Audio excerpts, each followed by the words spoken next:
Hi guys, welcome to my Christmas Eve video. It's not as exciting as I'd hoped it would be, but it is showing you something really cool. So in my previous video I showed you my custom Cyberman with this really awesome rusty finish. So in this video I'm going to show you how you can achieve this really awesome rusty effect.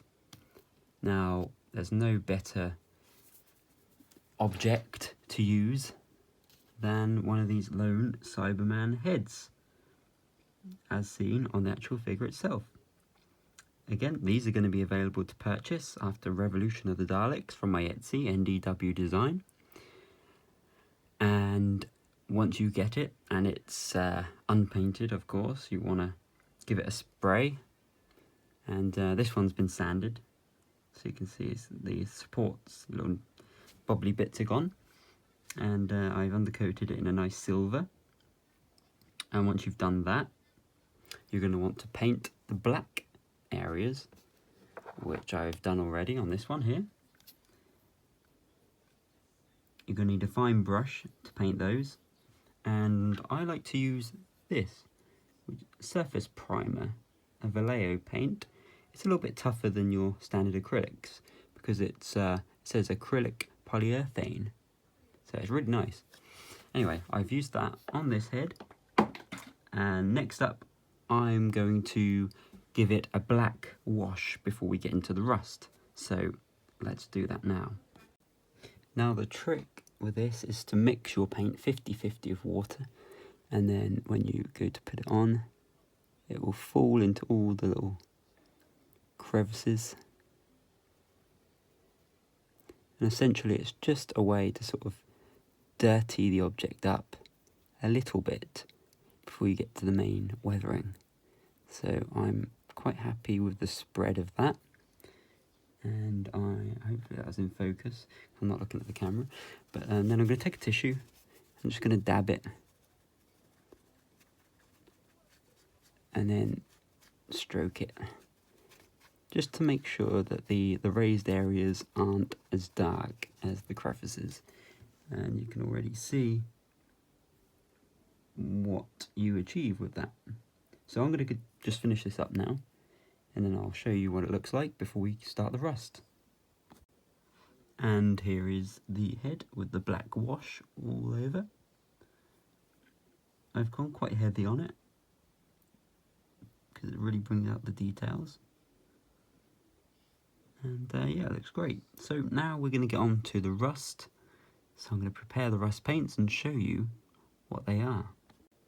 So here we go. This is the first rust that you're going to want, and that is a Vallejo Mecha Weathering, and it's rust texture matte.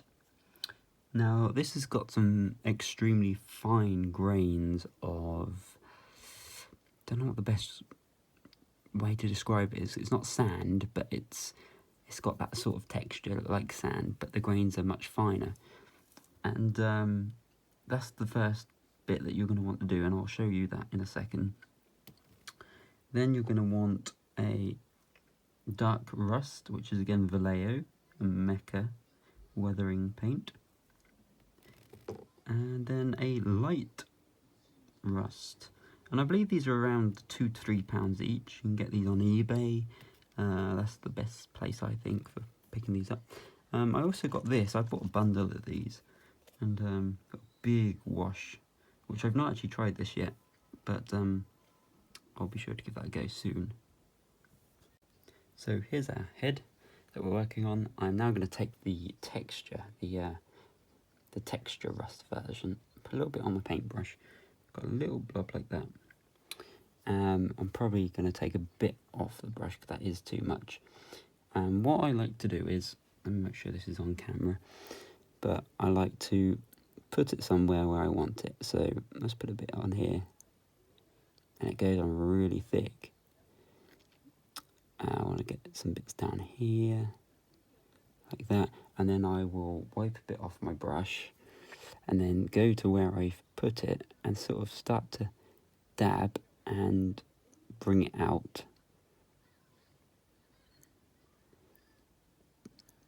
Because when you start to then expand that rust effect, you have a darker area where you first applied it, and then as it expands it gets a bit lighter.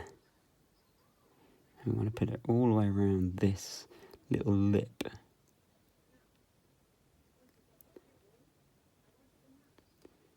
And you want to sort of go in a weird motion so it looks random and it doesn't look too, what's the word? Too template, I guess. You don't want it to look like it's unnatural. And you can use your finger like this to sort of take some away. And then you're starting to see the process. Now once that bit's dried, you could go back on top of it and darken some areas up. And then as it starts to run out on your brush, just sort of dry brush with it. Dry brush some areas, so like that. And then you can see how it's slowly looking rusty.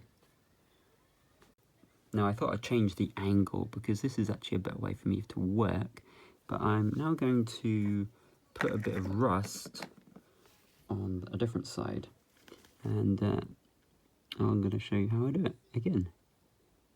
So I'm just putting this dark area into where all the little sort of the deeper parts of the helmet will be. The higher points are going to be lighter in colour. But as you just look at the way that I'm applying it, I'm sort of dabbing it in a very random motion.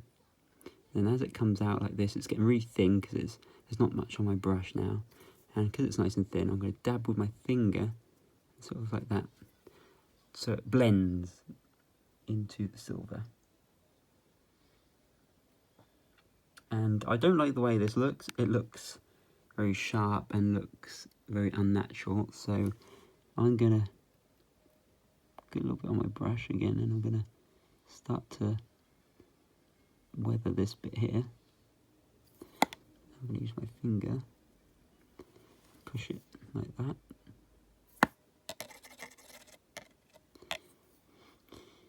And then, because I haven't got much on my brush anymore, I'm going to go back into this area I didn't like. I'm going to put a bit on that, and then I'm going to drag it.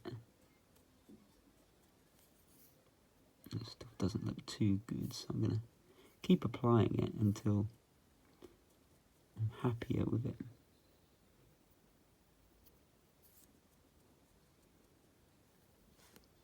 That's starting to look a lot better and a lot more natural. So I'm going to quickly finish up the rest of the helmet, and then we'll go on to a different rust. So I've just quickly gone around and done a little bit on the back like that. And yeah, I've now got the dark rust wash on my paintbrush here. And I'm going to show you how I go about that. Now I start in the darker areas with it.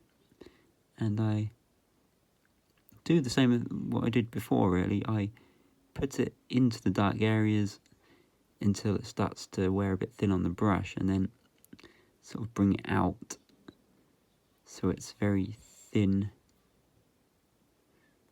like this. And then I'm going to give it another dab with my finger. Now this wash looks very orangey, and rust does look very orange in real life. But when it dries, it will dry a little bit darker, and it will look absolutely fantastic. So I'm going to get a little bit more on my brush. I'm just going to apply it to this area up here. I'm going to put a little bit in this little groove down here.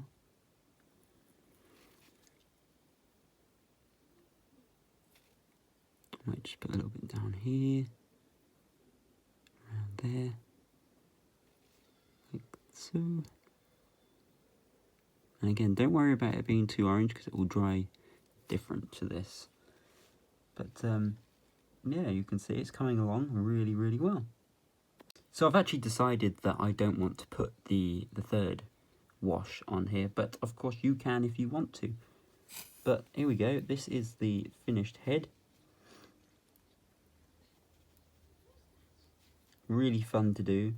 Again, mainly because you don't have to be too precise with it, and it's quite a messy process in a way, but the results are absolutely fantastic, and I hope that this helps someone watching this right now, and I hope that you can create some really awesome pieces of, I guess, art. So thank you for watching, Merry Christmas, and be sure to come back in the new year where we'll have some really exciting projects unfolding. So until then, take care guys.